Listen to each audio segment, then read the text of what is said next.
Hello बच्चों, let's read the question which says that arrange the steps of catalytic action of an enzyme in order and choose the correct option। यहाँ पर हमें catalytic action enzyme का दिखा रखा है, कुछ steps में लिखा हुआ है, उसे हमें correct order में arrange करना है। पहला स्टेटमेंट क्या दे रखा है? The enzyme releases the product of the reaction and gets free for another substrate। Second statement में कहा गया कि the active site of enzyme is in close proximity of the substrate and breaks chemical bond of the substrate। Third statement में कहा गया कि the binding of substrate induces the enzyme to alter its shape fitting more tightly around the substrate। Fourth statement में कहा गया है the substrate binds to the active site of the enzyme fitting into the active sites। तो यहाँ पर हमें बताना है किस तरह से हम इसे अरेंज कर सकते हैं। Here the key concept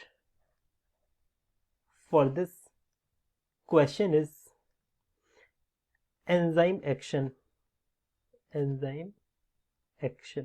अब देखिए ये हम थोड़ा डायग्राम के थ्रू समझेंगे तो ज़्यादा हमें बेटर समझ में आएगा।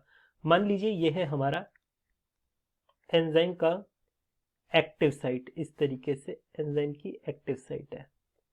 अब ये है हमारा सबस्ट्रेट जो इसकी फिटिंग में ये फिट होएगा, इस तरीके से मान लीजिए, ठीक है। ये यहाँ पर फिट होगा। ये क्या है? ये है एक्टिव साइट एंजाइम की, और ये है क्या? ये है एंजाइम, और ये क्या है? ये है सबस्ट्रेट। ये एक्टिव साइट है। अब होगा क्या?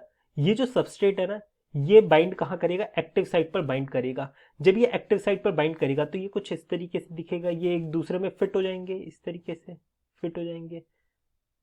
ये जो इसमें ये सबस्ट्रेट फिट हुआ है, ये एकदम अच्छे से फिट हो जाएगा ताकि सबस्ट्रेट और एंजाइम के बीच में रिएक्शन इनिशिएट हो सके।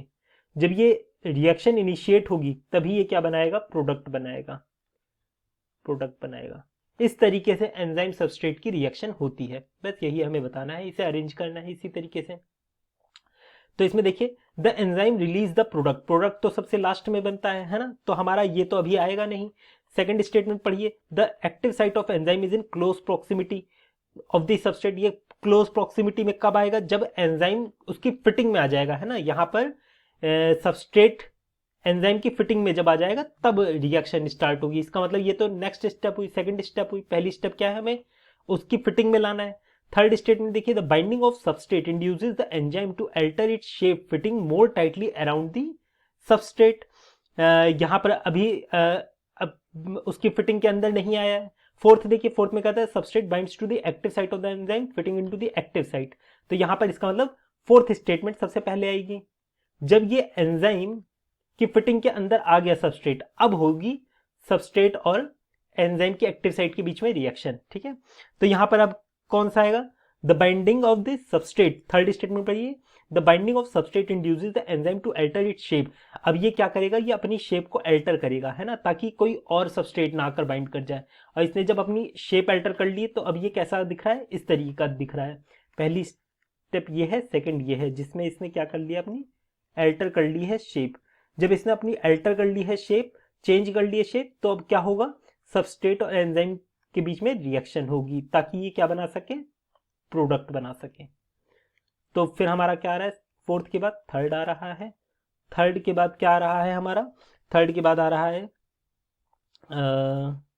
अब ये पढ़िए सेकंड वाली statement, the active site of enzyme is in close proximity of the substrate and breaks chemical bond of the substrate. ये केमिकल बॉन्ड ब्रेक कर देगा।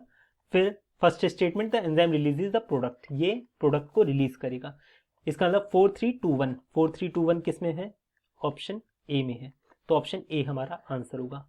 I hope you understood it well. Best of luck.